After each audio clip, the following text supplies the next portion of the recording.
नमस्कार सबैजनालाई।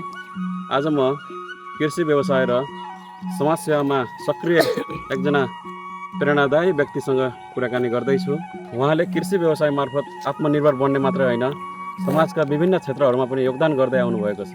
आउनुहोस् स्वागत गरौँ उहाँलाई।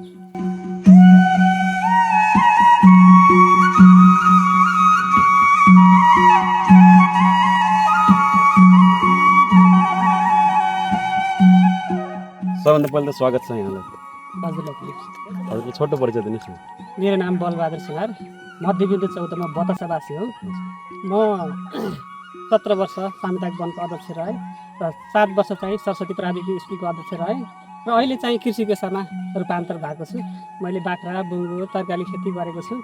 यसैमा मलाई सन्तुष्टि छ, त्यसकारण यसमा लागिरहेको छु। कृषि व्यवसायमा एकदमै धेरै चाहिँ हजुरले गरिसक्नु भएको रहेछ। खासमा यो कृषि व्यवसायमा आउने चाहिँ हजुरलाई प्रेरणा कहाँबाट आयो? सानैदेखि नै मलाई कृषि पेसामा यो माटोसँग उत्पादन हुने चिजसँग धेरै नै रमाइलो लाग्थ्यो र सुरुदेखि नै म लागि परेको हो।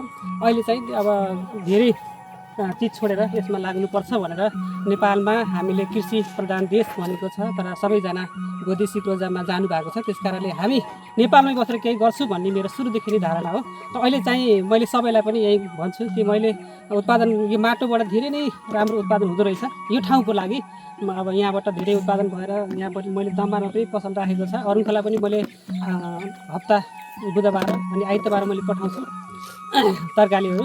अनि यो ठाउँबाट सबैजना लिन आउनु भएको छ। अर्ग्यानिक तरकारी हो, मैले विषादयुक्त केही गरेको छैन। बुङ्गुरको मल अनि बाख्राको मल त्यो सदुपयोग गर्ने र ट्र्यापहरू लगाएर त्यो किराहरूलाई मार्ने त्यस्तो गरेको छु। त्यस कारणले यहाँको तरकारी एकचोटि खाएपछि सबैजना लिन आउनु भएको छ। यो तरकारी कहाँ पाइन्छ भन्दै खोज्दै आउनु भएको छ। बजारदेखि, यो ठाउँ एरियादेखि, दरदर दमार कोठरदेखि पनि आउनु भएको छ। उहाँलाई धेरै धेरै सम्मान माया गर्न चाहन्छु। मलाई माया गरिदिनु भएको छ, मैले उत्पादन गरेको चिजहरूलाई, मेरो तरकारीहरूलाई माया गरिदिनु भएको छ। यसै गरी अरूले पनि सबैजनाले यस्तै काम गरून् अनि हाम्रो नगरपालिका वडालाई चिनाउने एउटा काम गरून् भन्ने मैले चाहन्छु। यो कृषि व्यवसायमा एकदमै धेरै चुनौतीहरू छन् भन्छन्। हजुरले अनुभव गर्दाखेरि, हजुरले काम गर्दै गर्दा कस्तो खालको चुनौतीहरू चाहिँ हजुरले सामना गर्नु पर्यो? चुनौती त धेरै नै छ यसमा, किन भनेपछि उत्पादन गर्न गाह्रो छ। अब अहिले धेरै किराहरूले अब आक्रमण गर्छ। अर्को कुरा त्यही नभएर हामीलाई अब पैसाको पनि आवश्यकता पर्छ। अब ब्याङ्कबाट लोन दिनको लागि पनि अब आनाकानी गर्छ हामीलाई। त्यस कारणले नगरपालिकाले कस्तो गरिदिए हुन्थ्यो भनेपछि अनुदान होइन, तलब रूपमा ऋणको व्यवस्थापन गरिदिने। अनि चाहिँ किसानलाई अनुदान दिएर कहिले पनि सक्दैन। त्यस कारणले किसानलाई चाहिँ ऋणको व्यवस्थापन गरिदिएर राम्रोसँग बजार व्यवस्थापन गरिदियो भने हुने थियो। अहिले मैले बजार लाने काँक्राहरू बजारमा एउटा रेट आज भनेको हुन्छ, भोलि अर्को रेट आउँछ। मैले पहिलो दिन 50 रुपियाँ किलो काँक्रा भनेको थिएँ, अर्को दिन 20 रुपियाँ किलो काँक्रा आयो भनेर मलाई बिल देखाएर त्यसरी चाहिँ 2-3 कुइन्टल काँक्रा त्यसरी लिएको घटनाहरू पनि मैले झेलेको छु। त्यस कारणले बजारको व्यवस्थापन चाहिँ अलिकति चुनौतीपूर्ण छ। यसलाई चाहिँ व्यवस्थापन नगरपालिकाले गरिदियोस् भन्ने चाहना छ। हजुरको उत्पादनहरू बिक्री गर्नको लागि हजुरले के कस्तो उपायहरू अपनाउनुहुन्छ? उपाय भन्नाले अब धेरै जसो त यहीँ आउनुहुन्छ लिनलाई। यो हाम्रो यो ठाउँदेखि चनौटी बतासा अनि दमार अनि दरदा कोथरदेखि धेरैजनाहरू आउनुहुन्छ, तर धेरै नै उत्पादन भएको छ। त्यस कारणले यहाँ धेरै खपत चाहिँ भएको छैन। बजारमा लाने गरिएको छ, अटोमा लाने अब भाडा किराया महँगो पर्छ। अब यहाँबाट लगभग 150 रुपियाँ त अटो भाडाले लिइदिन्छ। त्यसले गर्दाखेरि हामीलाई चाहिँ मारमा त पर्छ। त्यो भएको कारणले गाउँमै खपत भयो अझै राम्रो हुन्थ्यो भन्ने कुरा छ। समाजसेवा पनि सक्रिय हुनुहुन्छ, केही अनुभव सुनाइदिनु न। धेरै दुःख कष्टसँग यहाँसम्म आइपुगेको छ। यो 17-18 वर्ष 20 वर्षसम्म यति धेरै दुःखहरू कष्टहरू, बाटोमा घेराबन्दीका कुराहरू, केस र मुद्दाका कुराहरू, धेरै दुःखका सङ्घर्षका बावजुद पनि यहाँसम्म आएको छु। म लत्रिँदै घिच्रिँदै खडा भएको छु। अहिलेसम्म त्यस्तो छैन, धेरैजनाले माया पनि गर्नुभएको छ। मैले खास गरी गरेको यो खानेपानी, बिजुली, बाटो अनि पुलहरू, यिनी सानातिना कामहरूलाई चाहिँ मैले गरेको छु मेरो अग्रतामा। अब धेरै ठुला नेताहरू हाम्रो छैन, हाम्रो नगरपालिका वडासम्मको लिङ्क छ। त्यस कारणले हामीले यहाँबाट हुने चिजलाई चाहिँ हामीले पाएका छौँ। माथि मन्त्रीतिर त हाम्रो कुनै पनि लिङ्क नभएको कारणले ठुला योजनाहरू चाहिँ परेको छैन। सानातिना मान्छेलाई नभनी हल्का फुल्का कामको लागि चाहिँ व्यवस्थापन गरिएको छ। अहिले त हाम्रो देशमा जो पनि विदेश भन्छन् होइन, जस्तै 12 पढेपछि विदेश अथवा केही गर्न गएको लागि विदेशै जानुपर्छ भन्ने ट्रेन्ड छ।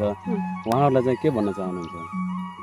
नेपालमा पनि केही गर्न सकिन्छ किनभनेपछि यहाँ नहुने त केही होइन मान्छे स्वार्थी हो एउटा केही हुन्न भन्ने एउटा त्यो सबैमा त्यो छ त्यस कारणले मलाई त त्यस्तो लाग्दैन विदेश भएका मान्छेहरूले पनि आएर गर्न सक्नुहुन्छ या डाँडा काँडा रित्तिएका छन् सबै नाङ्गा भएका छन् नेपालीले काम गर्दैन आफूमै स्वार्थी हुन्छ अनि केही हुन्न भनेको छ हिँडेको छ त्यस कारणले नेपालमा नहुने होइन सबैजनाले गर्ने हो भने कृषि पेसामा लाग्ने मान्छे कहिले तल पर्दैन जहिले पनि माथि हुन्छ माटोबाट उत्पादन गर्ने हामीलाई बाँच्नको लागि अन्न चाहिन्छ त्यस कारण अन्न उत्पादन गर्ने मान्छे सबैभन्दा ठुलो मान्छे मान्छु मैले त्यस कारणले विदेशमा भएका सबैजना आएर पनि काम गर्नुभयो भने नेपालमा त्यो जग्गाको प्रशस्त मात्रामा ठाउँ छ गर्न चाहने मान्छेको लागि गर्न नचाहने मान्छेको लागि त अब केही पनि होइन त्यस कारणले गर्न चाहने मान्छेको लागि नेपालमा प्रशस्त मात्रामा जग्गा छ त्यस कारण गर्न सकिन्छ यहाँ बसेर सकिन्छ राम्रोसँग गर्न सकिन्छ आफ्नो परिवार पाल्न सकिन्छ राम्रो छ नेपालमा हजुरको यो कृषि फर्ममा के उत्पादनहरू छ नि विस्तृत जानकारी गराइदिनु न अहिले मेरोमा धेरै छैन तर मान्छे आउनेलाई फर्काउन नपर्ने हिसाबले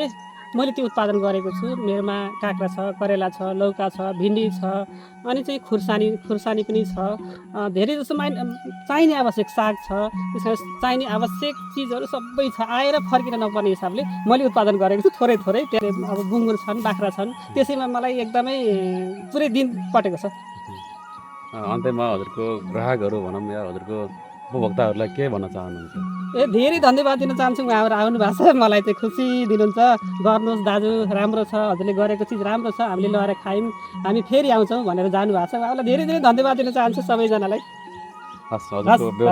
हजुरलाई पनि उन्नति प्रगतिको शुभकामना ल हजुरलाई पनि धेरै धन्यवाद यहाँसम्म आउनु भएकोमा हजुरलाई धेरै धन्यवाद यदि तपाईँहरू पनि फर्ममै भिजिट गरेर अर्ग्यानिक तरकारीहरू अर्ग्यानिक चाहिँ कृषि उत्पादनहरू किन्न चाहनुहुन्छ भने ठ्याक्कै मध्यबिन्दु 11 दमार चौपारीदेखि पारिपट्टि उहाँको फर्म रहेको छ मैले उहाँको नम्बर स्क्रिनमा पनि राखिदिएको छु उहाँलाई सम्पर्क गरेर आइदिनु होला आफ्नै स्थानीय कृषिलाई प्रवर्धन गरौँ आफ्नै गाउँठाउँको कृषकहरूलाई माया गरौँ सम्मान गरौँ उहाँहरूलाई अगाडि बढ्न सहयोग गरौँ फेरि पनि म यस्तै भिडियोहरू लिएर आउनेछु अहिलेलाई हस्त धन्यवाद